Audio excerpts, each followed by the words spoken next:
Hello guys, hello, this is for Sagittarius. Sagittarius, welcome dito sa aking channel, Balaran and Tay. Welcome guys. Alamin natin kung anong messages, vibration, gabay, energy.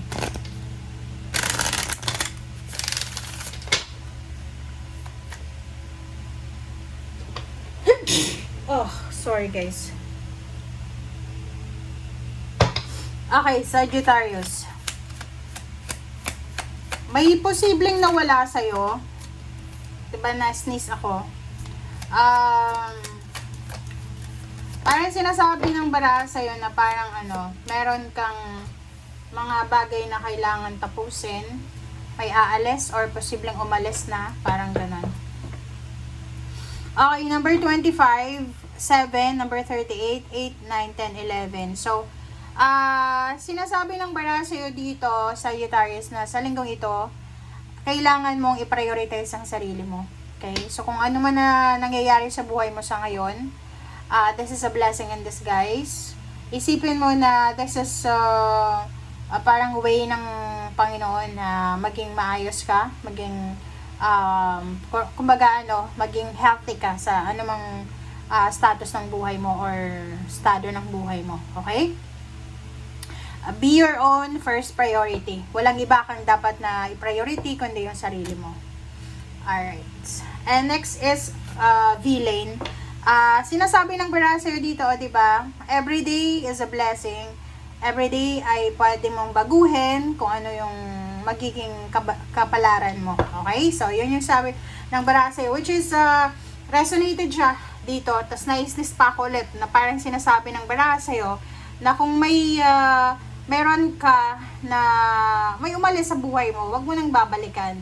May gusto kang alisin sa sarili mo, wag mo nang babalikan, wag mo nang ibalik sa buhay mo. Kasi that's tinulungan ka na ng universe para makaalis, makalaya, tapos ibabalik mo pa, 'di ba? Sabi ng baraha, pwede mong baguhin ang kapalaran mo sa bawat araw. So wag kang matatakot, wag kang mag-alala. Okay, next is number 11. This is your manifestation, the sun, diba? Happiness. So, sinasabi ng bara sa'yo na ibalik mo yung dating ikaw. Okay? Ibalik mo yung dating Sagittarius na masayahin, Sagittarius na happy-go-lucky, Sagittarius na simple lang, Sagittarius na grateful and thankful. Yun yung pinaka-importante sa ngayon. Alright.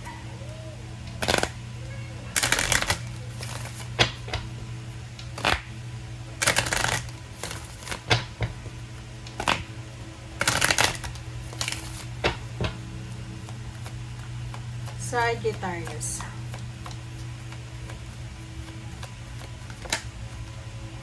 Okay, concern. Ano ba? False person. Para kang Aries and Leo. Para yung message nyo, guys. Wealthy man. Wow.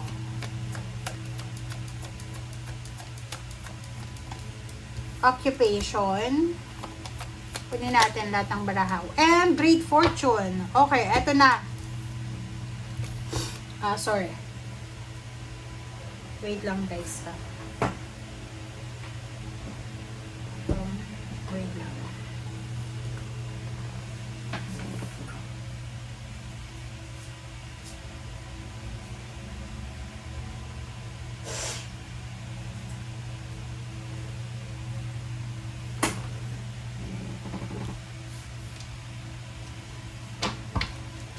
Okay, so kung makikita mo dito,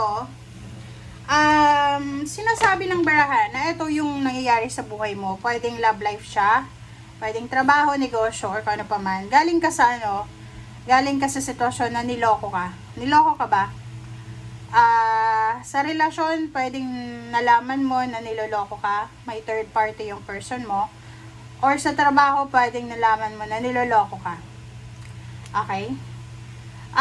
Dito sa barahang to, sinasabi ng barahan na kailangan mo nang mag-move on. Kaya nga sabi sa'yo dito na kailangan mong ibalik yung sarili mo. Yung ikaw mismo, Sagittarius, ang Sagittarius na nakafocus lang sa pera, Sagittarius na masayahin. So, sabi ng baraha dito, everyday pwede mo, simulan mo ngayon, everyday pwede mong i-rewrite yung story mo. Baguhin yung kapalaran mo. Okay? And mas i-prioritize mo yung kaligayahan, yung happiness. Okay? So, yun. Huwag ka nang masyadong mag-isip sa taong yan. Like, kung relationship yan, na iniisip mo na hindi mo matanggap kasi niloko ka, parang ganon. But sabi ng baraha sa'yo, okay lang yan. Tanggapin mo na. Huwag mo nang masyadong isipin pa. I-let go mo na. And dito sa barahang to, sinasabi na mag-focus ka sa iyong trabaho. Marami kang kailangan na bigyan ng pansin. Trabaho. Kailangan mong trabahuhin yung sarili mo sa ngayon. Pangalawa is, kailangan mong i-focus yung sarili mo para sa pagyaman mo. Lalo na kung lalaki ka. And great fortune, you are lucky. You're super lucky. You're super, kumbaga, swerte. Swerteng-swerte ka. So, wag kang wag kang matatakot na magsimula ulit. Kasi nga sabi sa'yo ng mga baraha, diba? Everyday pwede kang makapagsimula. So, wag kang matatakot. Okay? So, may darating na swerte sa'yo. Nandito yung great fortune. Sinasabi na, pwedeng may promotion, salary increase. Talagang pwedeng yumaman ka talaga. Okay? Yung great fortune kasi pwedeng manalo ka din sa mga loto, sa mga pa-contest, ganyan. Pwedeng mabigyan ka ng ng opportunity na yung mga scholarship grant sa anak, sa apo, or sa iyo mismo. Okay? Diba? The High Priestess and Five of Pentacles. So, sinasabi ng baraha sa'yo, huwag kang mag-alala. Huwag kang masyadong nakafocus sa kung anong mangyayari sa'yo sa future. Kasi parang iniisip mo minsan parang nag-overthink ka. Iniisip mo, ano kaya? Makakaya ko kaya yung mga financial struggle sa future? No. Sabi ng baraha, huwag kang masyadong mag-iisip. Kasi, yun na nga, you will be super lucky. Okay? Simula ngayong taon na to, second half ng taon na to, ngayon na June, hanggang sa mga susunod na taon, sobrang magiging swerte ka. Kung naalala mo yung yung reading natin sa'yo, okay, few months ago, na sinabi doon na maraming blessings ka matatanggap. Okay, so yun, ihanda mo yung sarili mo, diba?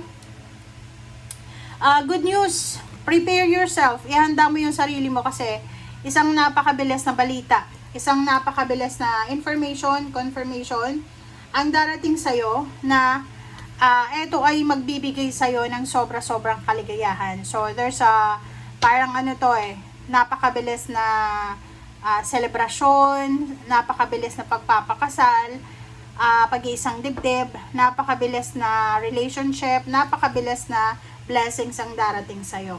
Family blessing siya. Reverse na siya, Reverse yung Three of Swords, so congratulations sa'yo. Sabi ng baraha sa'yo dito, yung mga sama ng loob, yung pain and heartaches na naranasan mo, yung mga pinagdaanan mong luha, diba? Umiyak ka, lumuha ka. Sabi ng baraha, may kapalit yan. Okay? Yung sakit na nararamdaman mo, emotional, ang kapalit daw niyan ay pera.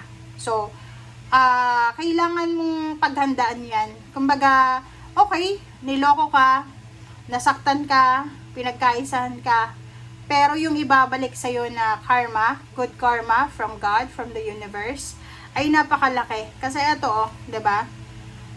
Magiging sobrang financially stable ka. Napakaraming good news about money, about finances, about tangible and material things na darating sa'yo.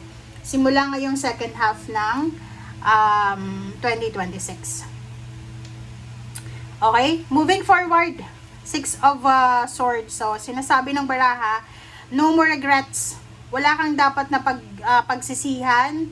Kasi, yung nangyayari sa'yo sa ngayon, or nangyari sa'yo few weeks ago, yun nga sabi ko, malalampasan mo din. So, kailangan mong mag-move on. Kailangan mong maging excited sa kung ano yung mangyayari sa'yo sa mga susunod na araw. Okay? So, yun nga. Let go, let God, let it flow. And focus ka sa sarili mo. Be your own first priority. Ilagay mo yan sa isip mo ha. Sarili mo muna sa ngayon, Sagittarius. Okay? Thank you. Bye!